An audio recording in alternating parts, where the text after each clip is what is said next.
তোমার মনে রাখা উচিত এটা ভদ্রলোকের বাড়ি। এখানে উঁচু গলায় কেউ কথা বলে না। বিদ্যুৎ চমকালে বজ্রপাতের শব্দ হবে। তোর ভাইকে কোথায় লুকিয়ে রেখেছিস? বের করে নিয়ে আয়। ওর রক্ত দিয়ে আজ আমি হোলি খেলবো। কেন? আগুন কি করেছে? আমার স্ত্রীর সমস্ত স্বপ্নকে ধূলিসাৎ করে দিয়েছে। তার পেটের অনাগত সন্তানকে খুন করেছে। আমি ওকে বেঁচে থাকতে দেব না। আমার সন্তানের জীবন যে কেড়ে নিয়েছে, প্রয়োজন হলে আমি তাকে খুন করে ফাঁসিতে চড়বো। অসম্ভব। আমার স্বামী এ কাজ করতে পারে না। আপনার নিশ্চয়ই কোথাও ভুল হয়েছে। ভুল আমার হয়নি। আমি নিজের চোখে হাসপাতালের বিছানায় আমার অসুস্থ স্ত্রীকে আমি দেখে এসেছি। আমার নিজের চোখে আমি অবিশ্বাস করতে পারি না। আপনার চোখে ছানি পড়েছে রায়বাবু, তাই সত্যিটা না জেনে আপনি এই বাড়িতে এসে চিৎকার করছেন। আরে যান, হাসপাতালে যান, সত্যিটা আপনার স্ত্রীর কাছ থেকে জেনে আসুন। সত্যি আমি জেনে এসেছি। আমার ভাই আমাকে সবকিছু বলেছে। আপনার ভাই আপনাকে মিথ্যে কথা বলেছে। আপনার আহত স্ত্রীকে আমি রাস্তা থেকে তুলে হাসপাতালে নিয়ে গেছি। মিথ্যে কথা। কিন্তু যারা ওর এই অবস্থা করেছে তাদেরকে আমি ধরতে পারিনি রায়বাবু। মিথ্যে কথা আমি বিশ্বাস করি না। মিথ্যে যখন সত্যের চাদর গায়ে ঘুরে বেড়ায় তখন তাকে চেনা খুব দুষ্কর হয়ে যায় রায়বাবু। মিথ্যে আমি বলছি না, আবার বলছি, মিথ্যে বলছে আপনার ভাই। আজ আমি আপনাদের বাড়িতে চাইনি। চুপ! আমার সর্বনাশ করে তোর শান্তি নেই, তাই না? এখন আমার ভাইয়ের নামে বদনাম করছিস। মৃত্যুর মুখে দাঁড়িয়েও আমি সত্যি কথা বলবো। আজ আমি নিতাইগঞ্জের রায়বাড়িতে পা রাখিনি। আগুন! রবি, তুমি? আমি জানতাম ক্রোধে উন্মত্ত হয়ে তুমি একদিন এইরকম একটা কাজ করবে।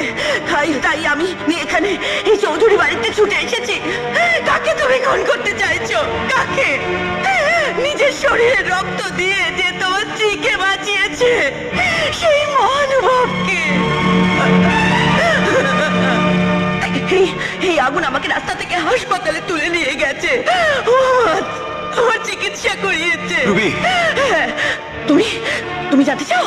তুমি জানতে চাও আমার এই অবস্থার জন্য কি দায়ী? জানতে চাও তুমি? বলো রুবি, বলো। তোমার নিজের ছোট ভাই প্রতুল আমার এই অবস্থার জন্য দায়ী। প্রতুল? ময়নাগুড়ি থেকে বিতাড়িত পরাণ চক্রবর্তী ষড়যন্ত্রে আজ তুমি তোমার সন্তানকে হারিয়েছো। এই আগুনকে খুন করার উদ্দেশ্যে ওরা অনেক অবৈধ অস্ত্রশস্ত্র কেনাকাটা করছিল। আমি হঠাৎ করে সেখানে গিয়ে পড়ি, ওদের সব কীর্তিকলাপ দেখে ফেলি। সেই জন্য ওরা আমাকে খুন করতে চেয়েছিল, কিন্তু আগুন সেখানে উপস্থিত হতে ওরা আমাকে খুন করতে পারেনি।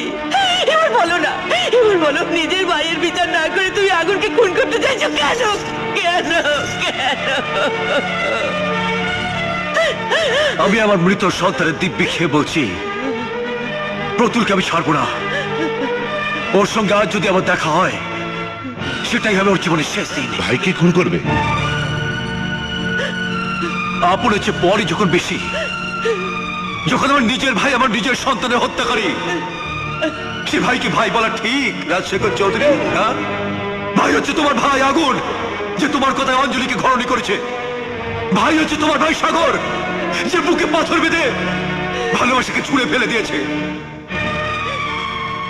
আমার কোনো ভাই নেই রাজশেখর চৌধুরী, আমার কোনো ভাই নেই। কে বলেছে তোমার ভাই নেই? হ্যাঁ, কে বলেছে তোমার ভাই নেই? আজ থেকে আমি তোমার ভাই। হ্যাঁ, আগুন তোমার ভাই, সাগর তোমার ভাই।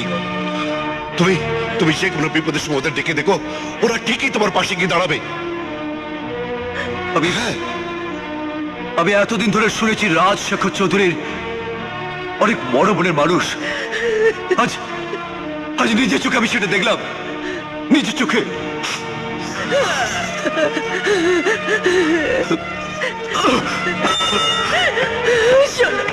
কোথায় যাচ্ছ তুমি?